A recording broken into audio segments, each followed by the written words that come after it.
بسم اللہ الرحمن الرحیم۔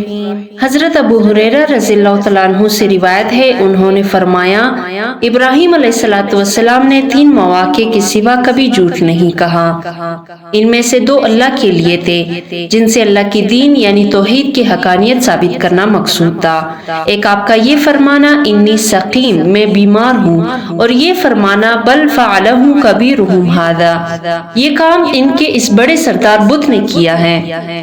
اگر آپ ہمارے چینل پہ نئے ہیں تو پلیز ہمارے چینل کو سبسکرائب کریں اور بیل آئیکن کو پریس کریں تاکہ ہماری ہر نئی آنے والی ویڈیو آپ تک سب سے پہلے پہنچ سکے۔ تیسرا واقعہ یہ ہے کہ ایک دن ابراہیم علیہ السلام اور علیہ السلام سفر میں تھے۔ ایک ظالم بادشاہ کے شہر مصر سے گزر ہوا۔ اسے بتایا گیا کہ یہاں ایک مرد آیا ہے جس کے ساتھ ایک حسین ترین خاتون ہے۔ اس نے آپ کو بلا بھیجا اور پوچھا یہ عورت کون ہے؟ آپ نے فرمایا میری بہن ہے۔ پھر آپ نے سارہ علیہ السلام کے پاس جا کر فرمایا اے سارہ، روئے زمین پر میرے اور تیرے سوا کوئی مومن موجود نہیں ہے۔ اس نے مجھ سے پوچھا تھا تو میں نے اسے بتایا ہے کہ تم میری بہن ہے، اب میری بات جھٹلانا دینا۔ بادشاہ نے سارہ علیہ السلام کو طلب کر لیا۔ جب آپ اس کے سامنے پیش ہوئی تو اس نے ہاتھ بڑھا کر آپ کو چھونا چاہا تو اسے پکڑ لیا گیا، یعنی حرکت نہ کر سکا۔ اس نے کہا میرے لیے اللہ سے دعا کر، میں تجھے تکلیف نہیں پہنچاؤں گا۔ انہوں نے دعا کی تو وہ ٹھیک ہو گیا۔ اس نے پھر آپ کو چھونا چاہا تو پہلے سے زیادہ سخت گرفت میں آ گیا۔ تب اس نے اپنے ایک دربان کو بلا کر کہا تم میرے پاس کوئی انسان نہیں لائے، تم تو کوئی جن پکڑ لائے ہو۔ پھر اس بادشاہ نے ان کی خدمت کے لیے حضرت ہاجرہ علیہ السلام کو پیش کیا۔ جب سیدہ سارہ علیہ السلام واپس آئی تو حضرت ابراہیم علیہ السلام کھڑے نماز پڑھ رہے تھے۔ انہوں نے اشارے سے پوچھا کیا ہوا؟ حضرت سارہ علیہ السلام نے فرمایا اللہ تعالیٰ نے کافر کی سازش کو ناکام کر دیا اور خدمت کے لیے حضرت ہاجرہ علیہ السلام دے دی۔ حضرت ابو ہریرہ رضی اللہ تعالیٰ عنہ سے روایت ہے کہ رسول اکرم صلی اللہ علیہ وسلم نے فرمایا ابراہیم علیہ السلام نے 3 مواقع کے سوا کبھی جھوٹ نہیں بولا۔ ایک جب انہیں بتوں کی طرف بلایا گیا تو انہوں نے فرمایا انی سقیم، میں بیمار ہوں، یہ فرمانا بل فعلہ کبیرہم ھذا، یہ کام ان کے اس بڑے سردار بت نے کیا ہے، اور سارہ علیہ السلام کے بارے میں فرمانا یہ میری بہن ہے۔ حضرت ابراہیم علیہ السلام ایک شہر مصر میں داخل ہوئے جہاں ایک ظالم بادشاہ حکمران تھا۔ اسے بتایا کہ آج رات ابراہیم علیہ السلام ایک عورت کے ساتھ آئے ہیں جو حسین ترین افراد میں سے ہیں۔ بادشاہ نے بلا بھیجا اور کہا تمہارے ساتھ یہ عورت کون ہے؟ انہوں نے فرمایا میری بہن ہے۔ اس نے کہا اسے میرے پاس بھیج دو۔ آپ نے انہیں بھیج دیا اور فرمایا میری بات کی تکذیب نہ کرنا، میں نے اسے بتایا ہے کہ تم میری بہن ہو۔ حقیقت یہ ہے کہ زمین پر ہم دونوں کے سوا کوئی مومن موجود نہیں۔ جب سارہ علیہ السلام بادشاہ کے پاس پہنچی تو وہ آپ کی طرف بڑھا۔ آپ نے وضو کر کے نماز پڑھی اور دعا کرتے ہوئے کہا یا اللہ تجھے معلوم ہے کہ میں تجھ پر ایمان لائی ہوں اور اپنے جسم کو اپنے خاوند کے سوا ہر ایک سے محفوظ رکھا ہے، اب اس کافر کو مجھ پر مسلط نہ فرمانا۔ بادشاہ کی سانس بند ہو گئی حتیٰ کہ وہ پاؤں مارنے لگا۔ حضرت ابو ہریرہ رضی اللہ تعالیٰ عنہ فرماتے ہیں کہ حضرت سارہ علیہ السلام نے فرمایا یا اللہ اگر یہ مر گئے تو لوگ کہیں گے کہ اس نے اسے قتل کر دیا۔ تب وہ اس عذاب سے چھوٹ گیا۔ اس کے بعد وہ دوبارہ آپ کی طرف بڑھا۔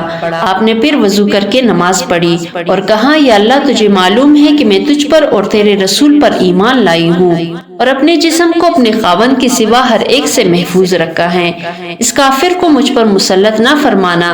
بادشاہ کی سانس بند ہو گئی حتیٰ کہ وہ ہاتھ پاؤں مارنے لگا۔ سارہ علیہ السلام نے فرمایا یا اللہ اگر یہ مر گیا تو لوگ کہیں گے اس نے اسے قتل کر دیا ہے، تب وہ چھوٹ گیا۔ تیسری یا چوتھی بار اس بادشاہ نے دربان سے کہا تم نے میرے پاس کوئی شیطان جن بھیج دیا ہے، اسے واپس ابراہیم کے پاس پہنچا دو اور اسے ہاجرہ دے دو۔ سارہ علیہ السلام واپس آ گئی اور حضرت ابراہیم علیہ والسلام سے فرمایا اللہ نے کافروں کی تدبیر کو ناکام کر دیا اور خدمت کے لیے ایک لڑکی دے دی۔ حدیث میں جو فرمایا گیا ہے کہ وہ میری بہن ہے، اس سے مراد دین کے لحاظ سے بہن ہے۔ اور ابراہیم علیہ السلام نے فرمایا روئے زمین پر میرے اور تیرے سوا کوئی مومن موجود نہیں۔ اس کا مطلب ہے کہ کوئی مومن میاں بیوی موجود نہیں۔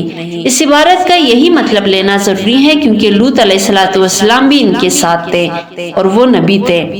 اسی طرح حدیث میں ہے کہ جب وہ واپس آئے تو ابراہیم علیہ السلام نے فرمایا مہیم یعنی کیا بنا؟ انہوں نے فرمایا اللہ نے کافروں کی تدبیر کو ناکام بنا دیا ہے اور خدمت کے لیے باندی دے دی ہے۔ ایک روایت میں ہے کہ بدکار کی تدبیر کو ناکام بنا دیا، اس سے مراد بادشاہ ہے۔ حضرت سارہ علیہ السلام کو بادشاہ کے پاس لے جایا گیا۔ حضرت ابراہیم علیہ السلام اسی وقت اٹھ کر نماز پڑھنے لگے اور اللہ سے دعائیں کرنے لگے کہ وہ آپ کی اہلیہ کو محفوظ رکھے اور جس شخص نے آپ کے اہلیہ کے بارے میں بری نیت کی ہے اس کی شر سے بچا لے۔ یہی کام حضرت سارہ علیہ السلام نے کیا۔ جب اللہ کے دشمن نے ان کی طرف ہاتھ بڑھانا چاہا انہوں نے فوراً اٹھ کر وضو کیا اور نماز پڑھ کر مذکورہ بالا دعا مانگی۔ اسی لیے اللہ تعالیٰ نے فرمایا ہے وَاسْتَعِینُوا بِالصَّلَاةِ، صبر اور نماز کے ذریعے سے اللہ کی مدد حاصل کرو۔ چنانچہ اللہ تعالیٰ نے حضرت سارہ علیہ السلام کی شرف کو بھی محفوظ رکھا اور اپنے بندے، اپنے رسول، اپنے پیارے اور اپنے خلیل ابراہیم علیہ السلام کی شرف کی بھی حفاظت فرمائی۔ اس کے بعد حضرت ابراہیم علیہ السلام مصر سے دوبارہ پھر برکت والی سرزمین یعنی ارض مقدس کی طرف لوٹ آئے۔ اس وقت آپ کے ساتھ مویشی، غلام اور بہت سا مال تھا اور حضرت ہاجرہ علیہ السلام قبطی آپ کی ہمراہ تھی۔ پھر حضرت لوط علیہ السلام اپنی کثیر اموال سمیت غور کے علاقے کی طرف ہجرت کر گئے کیونکہ ابراہیم علیہ السلام کا انہیں یہی حکم تھا۔ وہاں آپ سدوم کے شہر میں اقامت پذیر ہو گئے جو اس دور میں اس علاقے کا مرکزی شہر تھا۔ یہاں کے باشندے کافر، بدکار اور شریر تھے۔ اللہ تعالیٰ نے حضرت ابراہیم علیہ السلام پر وحی نازل فرمائی تو آپ نے اللہ تعالیٰ کے حکم سے نظر اٹھا کر شمال، جنوب، مشرق اور مغرب کی طرف دیکھا۔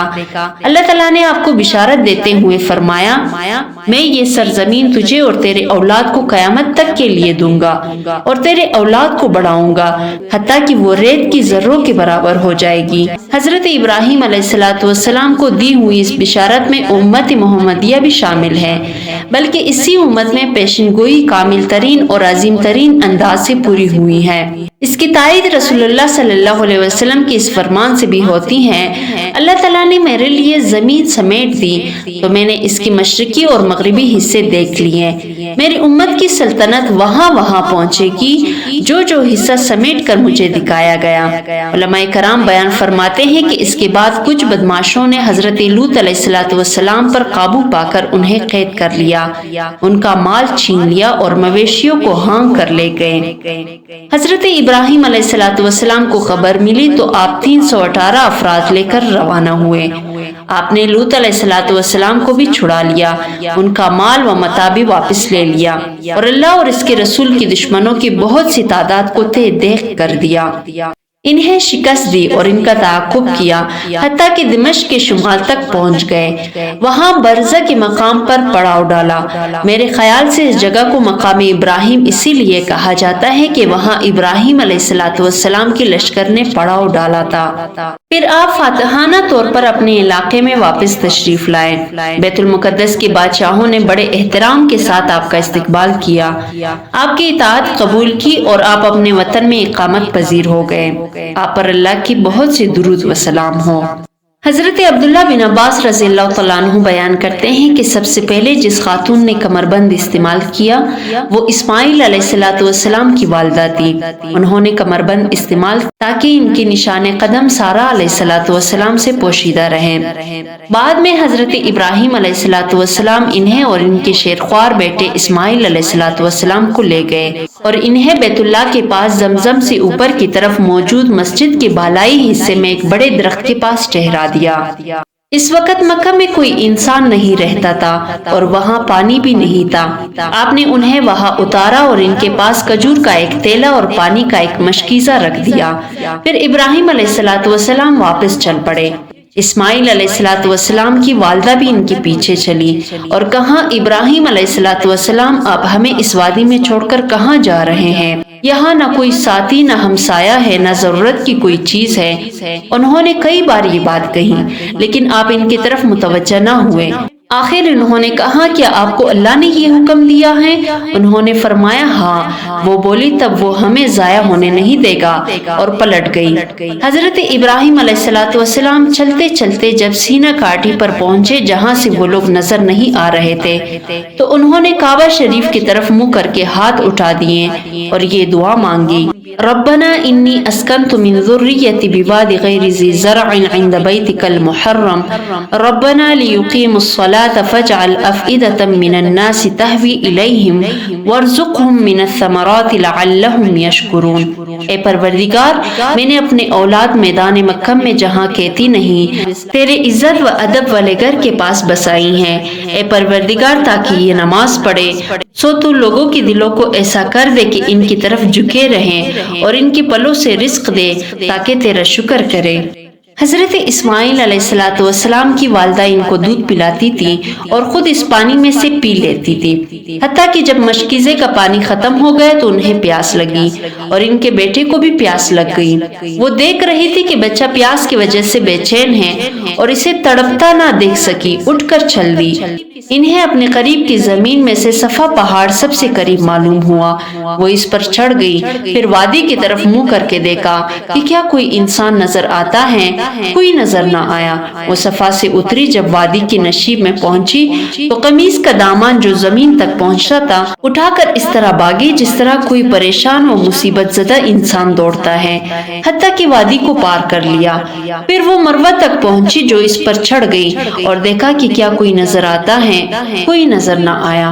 انہوں نے 7 بار اسی طرح کیا، ایک پہاڑی سے دوسری تک دوڑتی رہی۔ حضرت عبداللہ بن عباس رضی اللہ تعالیٰ عنہ بیان کرتے ہیں کہ نبی اکرم صلی اللہ علیہ وسلم نے فرمایا لوگ اسی وجہ سے ان دونوں پہاڑیوں صفا اور مروہ کے درمیان دوڑتے ہیں۔ جب وہ آخری چکر میں مروہ پر پہنچی تو انہیں کوئی آواز محسوس ہوئی۔ انہوں نے اپنے آپ سے کہا چپ، پھر غور سے سنا تو دوبارہ آواز سنائی دی۔ انہوں نے کہا تو نے آواز سنا دی ہے، اگر تو مدد کر سکتا ہے تو ہماری مدد کر۔ اچانک انہوں نے دیکھا کہ زمزم کے مقام پر ایک فرشتہ کھڑا ہے۔ اس فرشتے نے اپنی ایڑی سے یا اپنے پر سے زمین کو دی تو پانی نکل آیا۔ آپ اسے حوض کی صورت دینے لگی اور اپنے ہاتھ سے اسی طرح رکاوٹ بنانے لگی اور چلو بھر کے مشکیزے میں ڈالنے لگی۔ ان کی چلو بننے کے بعد پانی پھر نکل آتا۔ حضرت عبداللہ بن عباس رضی اللہ تعالیٰ عنہ بیان کرتے ہیں کہ رسول اکرم صلی اللہ علیہ وسلم نے فرمایا اللہ تعالیٰ حضرت اسماعیل علیہ الصلوۃ والسلام کی والدہ پر رحم نازل فرمائے، اگر وہ زمزم کو بہنے دیتی، یا فرمایا اگر وہ پانی سے چلو نہ بھرتی تو وہ ایک بہتے ہوئے چشمے کی صورت اختیار کر لیتا۔ راوی بیان کرتے ہیں کہ پھر حاجرہ علیہ الصلوۃ والسلام نے پانی پیا اور بچی کو دودھ پلایا۔ فرشتے نے ان سے کہا آپ ہلاکت کا اندیشہ نہ کریں، یہاں اللہ کا گھر ہے جس کی تعمیر یہ بچہ اور اس کے والد دونوں مل کر کریں گے۔ اللہ تعالیٰ اپنے لوگوں کو ضائع نہیں ہونے دیتا۔ اس وقت بیت اللہ کی زمین ایک بلند ٹیلے کی صورت میں تھی۔ سیلاب کا پانی آتا تو دائیں بائیں سے گزر جاتا۔ اسی طرح وقت گزرتا رہا حتیٰ کہ وہاں سے بنو جرہم کا ایک قافلہ یا ایک خاندان گزرا۔ وہ گدا کی طرف سے آئے اور مکہ کی نشیبی حصے میں ٹھہرے۔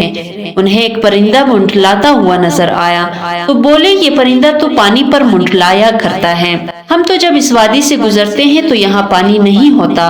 انہوں نے 2 آدمی حقیقت حال معلوم کرنے کے لیے بھیجے تو انہیں پانی نظر آیا۔ انہوں نے جا کر پانی کی موجودگی کی اطلاع دی، وہ سب لوگ آ گئے۔ چشمہ زمزم کے پاس حضرت اسماعیل علیہ الصلوۃ والسلام کی والدہ موجود تھی۔ ان لوگوں نے کہا کہ اب ہمیں اجازت دیتی ہے کہ ہم یہاں خیمہ زن ہو جائیں۔ انہوں نے فرمایا جی ہاں اجازت ہے، لیکن اس چشمے کی ملکیت پر تمہارا کوئی حق نہیں۔ انہوں نے کہا ٹھیک ہے۔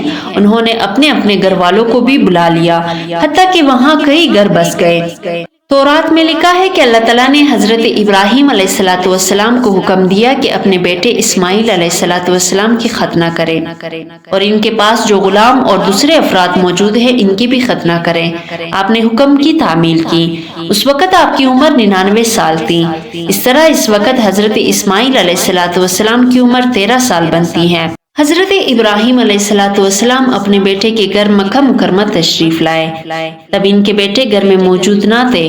انہوں نے اپنے بہو سے ان کے حالات و گزران کے متعلق دریافت کیا۔ انہوں نے یہ سوال بھی کیا، ما طعامکم، تمہاری خوراک کیا ہے؟ بہو نے عرض کیا، اللحم، گوشت ہے۔